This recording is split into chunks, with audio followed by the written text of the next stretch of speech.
Let's jump to this next story from the Post Millennial. Trump reacts to Judge Merchan's threat of jail. Frankly, our Constitution is much more important than jail. Trump basically saying, well, he literally saying, frankly, our Constitution is much more important than jail. I'll do that sacrifice any day.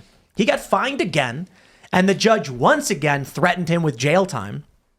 But Trump, of course, is saying he would make that sacrifice. They're trying to stop him from speaking. This is the crazy thing.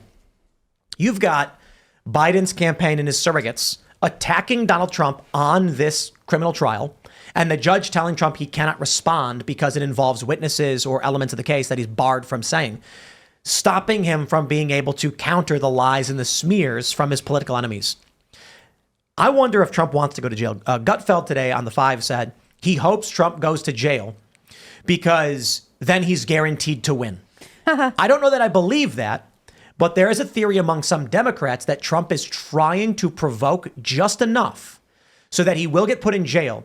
But it has to be done in a way that makes it look like the court is being overbearing and not that Trump is being boisterous. Well, to a certain extent, that would make sense because he has gone along with what they've said, right? He didn't go to the Supreme Court, even though it was his right to go to the Supreme Court. He took down the tweets by 2:15 after he was ordered to take down the Truth Socials by 2:15 last week.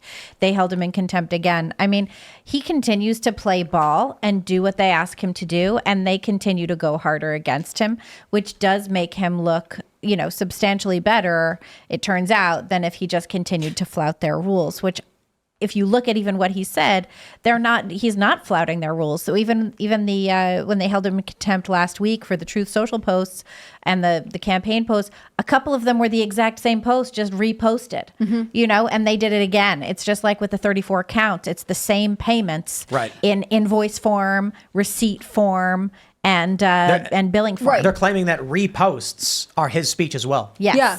So now I guess we have precedents that retweets are endorsements.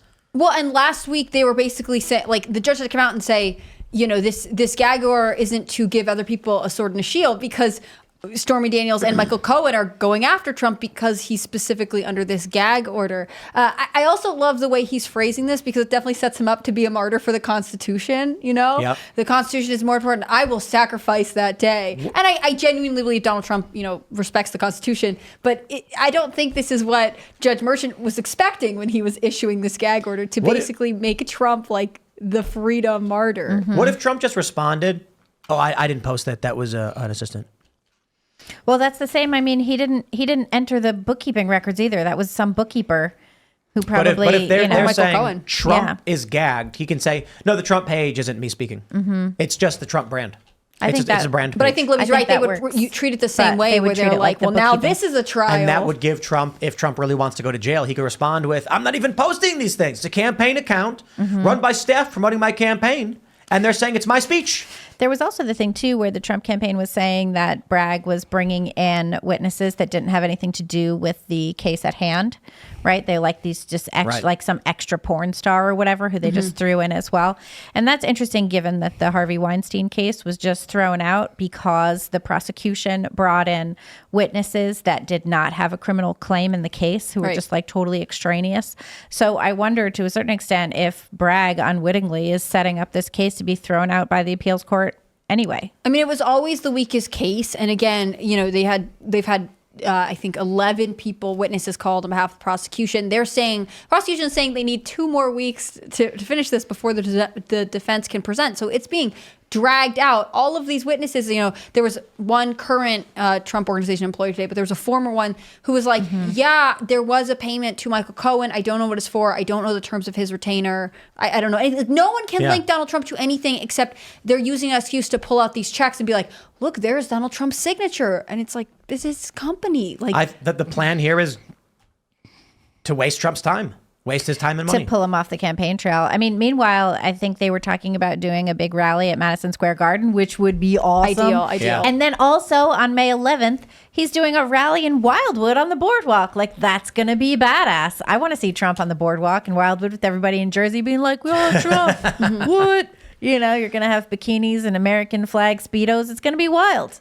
It's Trump summer. You know what I'm saying? Summer. Yeah, I think they were saying that the Mar-a-Lago event was the last one, and now he's going to Bedminster, and he's going to be in Jersey for the time being, or something like that. Well, he's a snowbird, so we know that he's going to be in Jersey all summer. It's like not a bad commute to court anyway. Yeah. And he's going to be, doing the Northeast thing. I think he has a good shot. I like when he comes out and New Yorkers are all happy to see him. That's one of my favorite things. Madison Square Garden. That's going to be so cool. Wow. I think it is so interesting. I hope they really do it. He's been talking about it. They were talking about it in June. Right, and he's been saying, I mean, at the New York Republicans gala, I remember him being on stage and being like, "I'm going to win New York," like a declaration only Donald Trump can give. But I think Alvin Bragg accidentally made that easier for him by saying, and Judge Merchant by being like, "You have to be here, and we're going to treat you like this, and you can't leave, and we're going to make it very difficult for you to campaign." He's like, "Great, I'll bring the campaign to New York. All eyes on New York," because of course, wherever Trump is, that's where the media attention is anyways. He could rally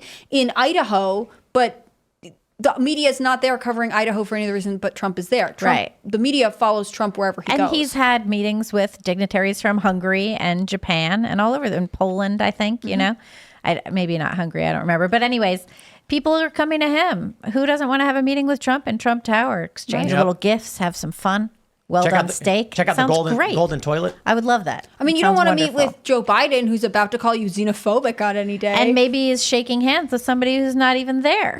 Look, I don't think it would be fun to meet with Joe Biden. Well, the thing about meeting with Biden is that, like, you're a foreign dignitary. You walk in, and he walks past you towards your assistant or like your chauffeur, and he's like, "Hey, it's good to meet you." And then you're like, "Mr. President, and then he's just wandering off and spinning around in circles. Donald Trump, he'll call you handsome. yeah. He'll call you the best. Look, he's charismatic, and I'm sorry, I am not pleased with the state of our world, or our country in the state of the world. And I'm almost an isolationist, right? Like, I think you should put America's problems first. I think we should fix the border wall. I think we should get out of international conflicts.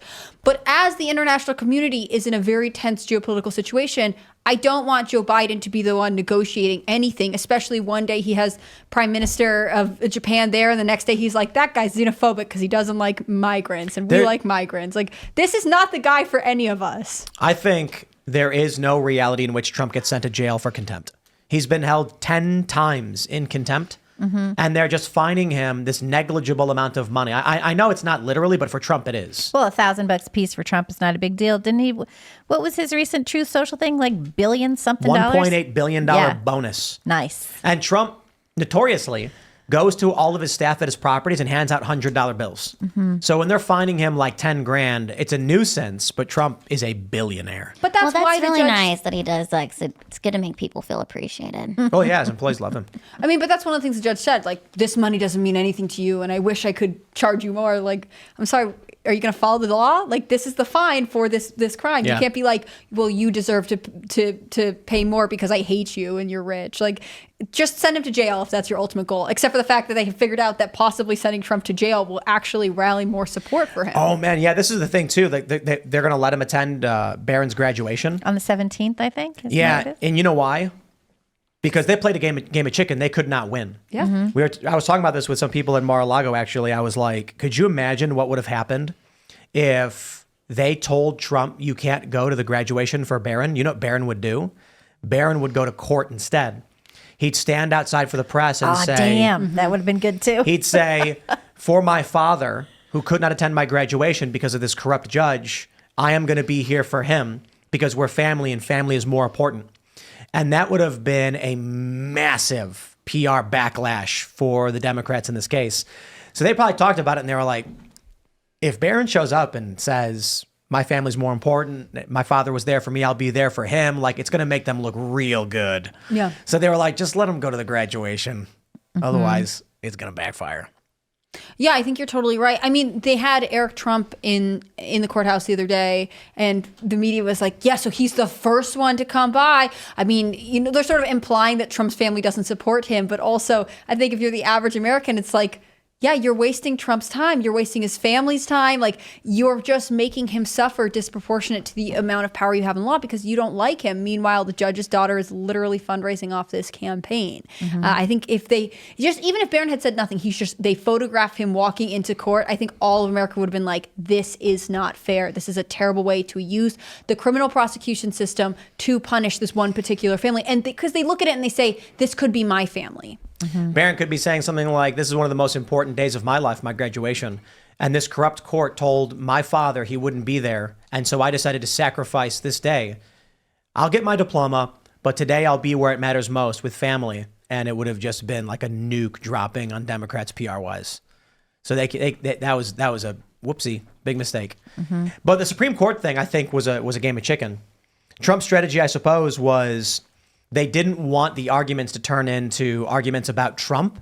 They wanted the arguments to remain as the strength of the presidency versus criminal charges.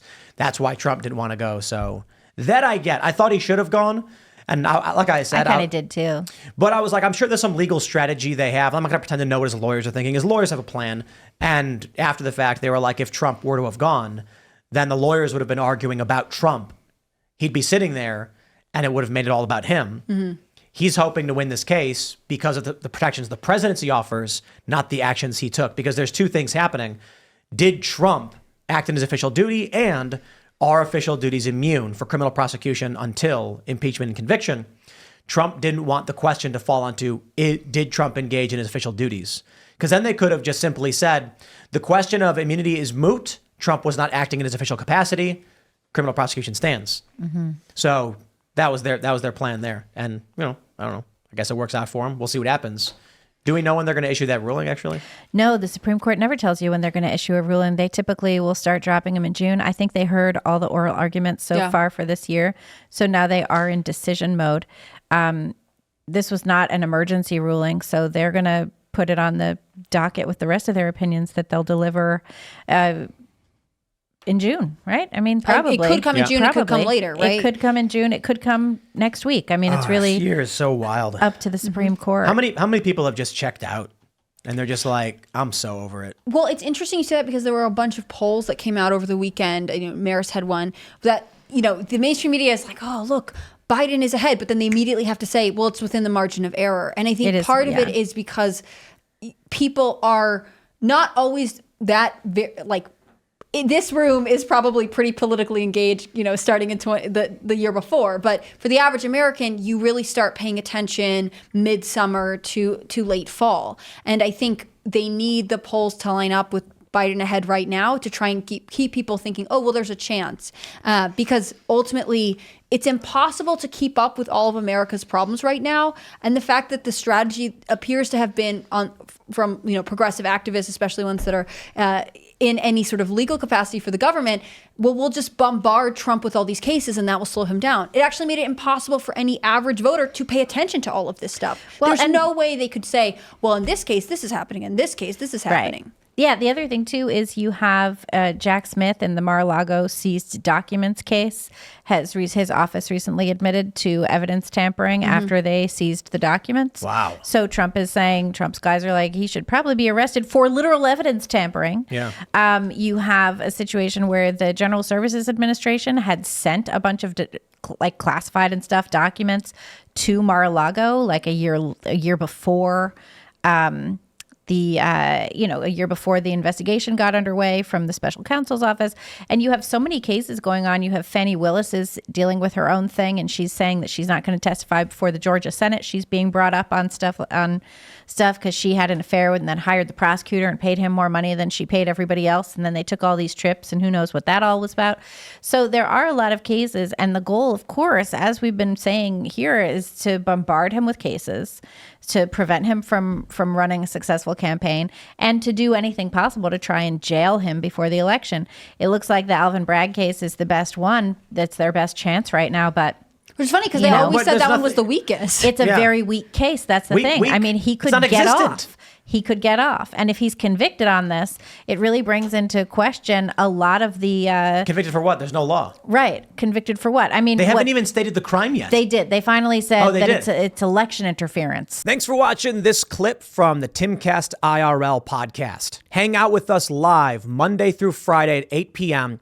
and become a member over at timcast.com for uncensored, members-only shows exclusive.